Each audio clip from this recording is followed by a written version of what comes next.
into it. This feels weird. We haven't done this in a long time either. I know.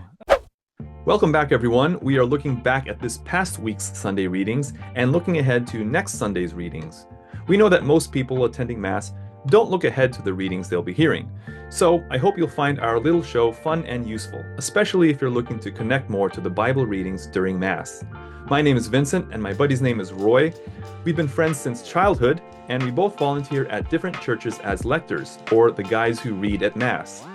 We'll offer our thoughts on the readings, as well as share some fun stories about volunteering at church and everyday life. Okay, let's get started.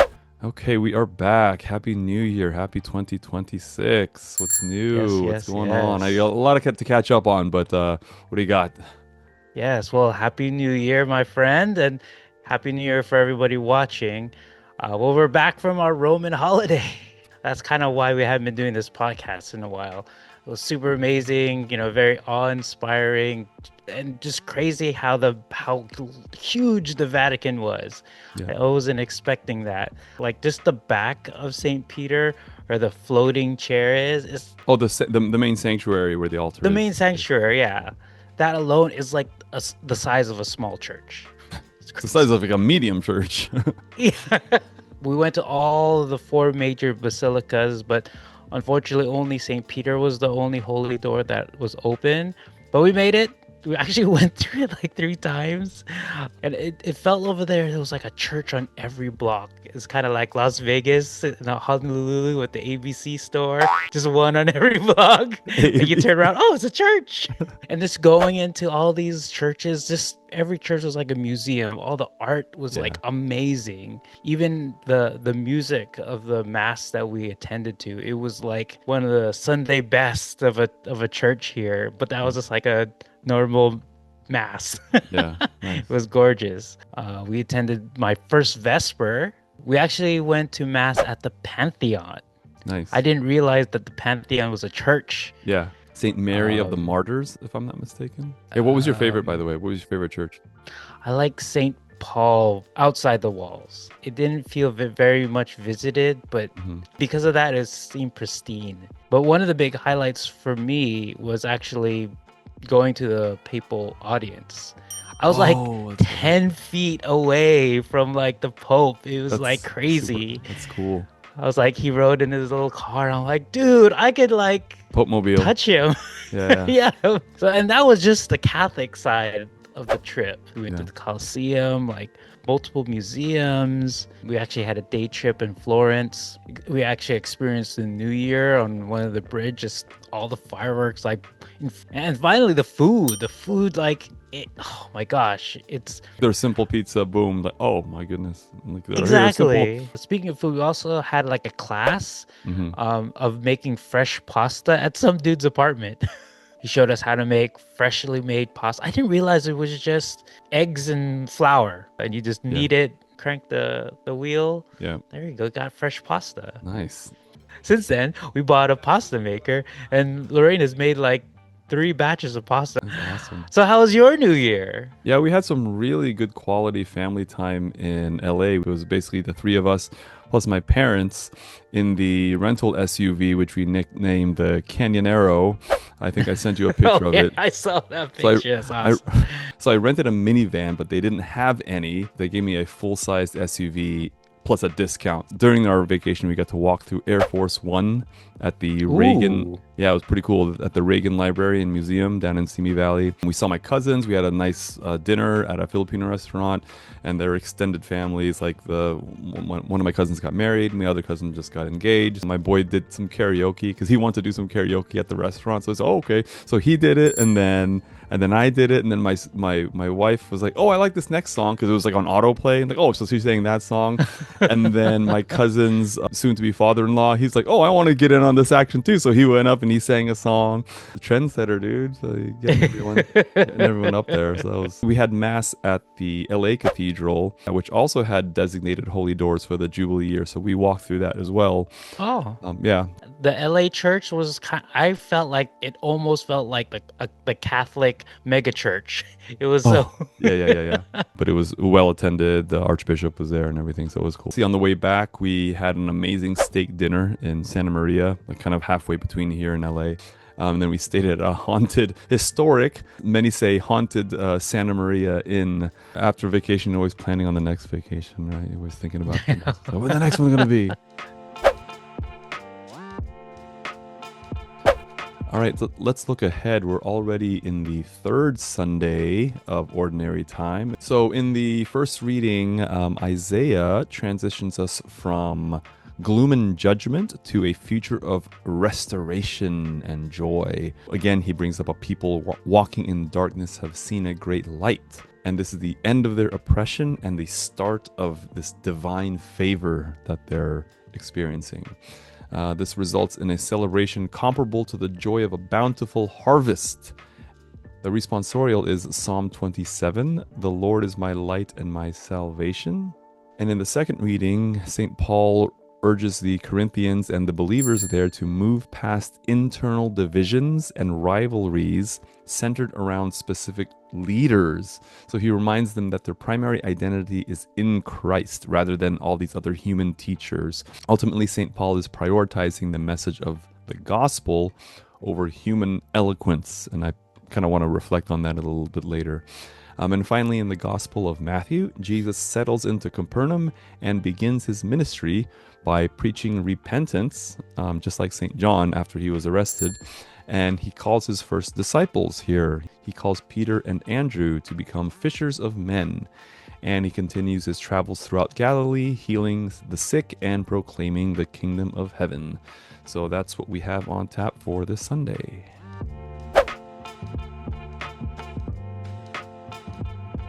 All right, how would you read this? Roy, what do you got for the first reading? All right, so the first reading is from Isaiah 8:23 to 9:3. So since we've been off, we haven't had a chance to kind of point a few things out in the last couple of readings, but you may have already noticed that all the first readings in January have been of Isaiah. You'll kind of see how Isaiah prophesies God's servant Jesus in all the related Sunday Gospels. Now, in this coming Gospel reading, has a clear connection to the first reading where it literally says he left Nazareth and went to live in Capernaum by the sea, the region of Zebulun and Naphtali, that what had been said through Isaiah the prophet might be fulfilled. All right. So in the readings, in the notes in my workbook, right before anguish, pause just slightly after the words anguish, darkness, and distress. Moving down, where before the people who walked in darkness, it says the text shifts from depicting the land to describing the people. Pause after the words darkness, light, and gloom. So it seems like you're pausing after certain words. Yeah. Emphasis. Below where it says you have brought them abundant joy, the text shifts again to the second person pronoun you, speaking to God. Accentuate this word so you know when the text shifts. Towards the bottom for the yoke, you want to pause at the end of each of these 4 lines, stressing the you at the conclusion. The you. A reading from the prophet Isaiah. First the Lord degraded the land of Zebulun and the land of Naphtali, but in the end he has glorified the seaward road, the land west of the Jordan, the district of the Gentiles. Anguish has taken wing, dispelled is darkness, for there is no gloom where but now there was distress. So yeah, the way I won't say practicing it, but when I was reading this, you kind of want this to be kind of happy. Okay. Right? Anguish was taken wing, dispelled is darkness, from a doom and gloom to like, hey, this is awesome. So, anguish has taken wing, kind of like it's gone. It's gone. It's dispelling the darkness. Okay. It sounds like oh, this anguish is bad, but it's actually anguish it's has going. taken wing. These things are going away. Yeah. As I was going through the sentence, like, oh, that's where it was going. But it starts off anguish. Okay. What messed me up is all this, for there is no gloom, but where but now, like, yeah, it's very... like a double, triple, quadruple, negative, positive. I'm like, what? That was the thing. There was distress. Okay. but it's not distress anymore. Anguish has taken wing, dispelled is darkness. For there is no gloom where but now there was distress. The people who walked in darkness have seen a great light. Upon those who dwelt in the land of gloom, a light has shone. You have brought them abundant joy and great rejoicing, as they rejoice before you as at the harvest, as people make merry when dividing spoils. For the yoke that burdened them, the pole on their shoulder, and the rod of their taskmaster, you have smashed, as on the day of Midian. The word of the Lord. Yep. Okay. Yeah. That's a good direction to say. Hey, like, Yeah. these bad things, this anguish, this darkness, are going away. Are taking It's going flight. away. You're sounding very gloomy and downtrodden on these things where you're supposed to sound happy because they're going away. That's actually a perfect little, real time coaching thing. Like, no. Say it like this.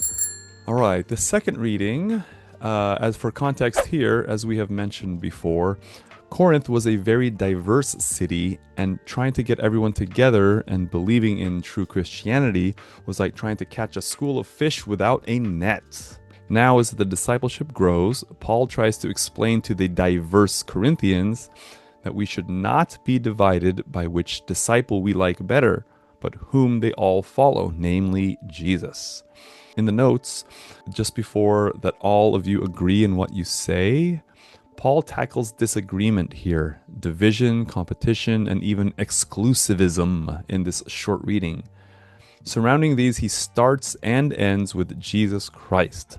So let the organization guide your proclamation.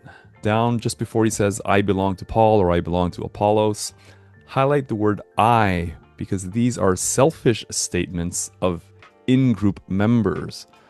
Paul moves straight from these statements to mocking their implications. Toward the bottom, just before, for Christ did not send me to baptize, the reading ends with a strong theological statement that division actively damages the message of the gospel and the cross. Let's give it a go. A reading from the first letter of St. Paul to the Corinthians. I urge you, brothers and sisters, in the name of our Lord Jesus Christ, that all of you agree in what you say, and that there is no division among you, but that you be united in the same mind and in the same purpose. For it has been reported to me about you, my brothers and sisters, by Chloe's people, there are rivalries among you. I mean that each of you is saying, I belong to Paul, or I belong to Apollos, or I belong to Cephas, or I belong to Christ. Is Christ divided? Was Paul crucified for you? Or were you baptized in the name of Paul? For Christ did not send me to baptize, but to preach the gospel, and not with the wisdom of human eloquence, so that the cross of Christ may not be emptied of its meaning. The word of the Lord. Thanks be to God. He emphasizes we're not trying to have some fancy wisdom or human eloquence, whether it's eloquent or not, whether it sounds cool or full of wisdom or not. If this is Jesus's words, it carries its own wisdom by virtue of its own words being from Jesus. It's a good reminder for all of us to not get caught up in like some fancy preacher or say, oh, I really like when so-and-so gives the homily, or I like that. I mean, we all have our favorite priest. It's great, but they're just vehicles of the gospel. And you could even break it up into like, oh, which church do I like going to? Which liturgy do I like better? But they all kind of point to and has the same meaning of the same thing. Or like even the gospels, right? We have 4 gospels, but then they all point and they mean the same thing. Yeah. Okay, let's do a look back at this past Sunday. What do you got? In our homily, Father Henry reminded us to understand our purpose. More importantly, the purpose to God. Just as John the Baptist understands his role coming up to be Jesus' testimony and then coming down when God anoints Jesus, so we should also understand all of our purposes through the lens of God. Like if oh, my purpose is to be a parent. Oh, my purpose is my job. And Mm. but how is the lens through that through God, not just for you? So the main motif in the readings last week is that Jesus is baptized for the world's sanctification. Jesus' baptism is a way to gather his people Israel, and the first step to sanctify the rest of the nations. Since baptism is a precursor to his death and resurrection, we can all participate in this act of death and rebirth with our baptism. With this grace we receive from God, we can receive peace. That was cool. How was it like seeing the Pope? Like, I had my phone and I was trying to record it, and I like kind of peripherally seeing Yeah. that I'm recording it properly, but I need to see him with my own Yeah, eyes. yeah. So I was Yeah. like Yeah. that. It's good, And I was like, as you should be, I think. obviously there's this starstruck kind of like, whoa, that's him. Yeah, it's cool. And you hear him talk, he sounds very demure and kind of like regular person, especially that he speaks in English. It's like Yeah. kind of weird saying yeah. that. Some people don't know how Catholic I am, and even one of our friends was like, oh, you're gonna be bored, you're gonna go there for a whole week. And we went there purposefully to go to certain things. Yeah. And we got there on a Sunday and it's like, okay, Yeah. let's go to mass in the Vatican. Yeah. Like, Sistine Chapel. You did Sistine Chapel? yes, you go through it, like being herded right through it, and you had to just look. And then we found the seat kind of right at the edge. Yeah. We just sat there, Yeah. like, and and just soaked it in. I was like, Yeah. wow, this is amazing. Trying to wake up Lila, I was like, did you know this is where they chose a new pope? She's like, the room huh? where it happened. The room. Okay, how was it? I hope you got some positive takeaways from this. Leave your thoughts below in the comments, and don't just like and subscribe, but also click that share button and share this with your family and friends as well. Take care and God bless.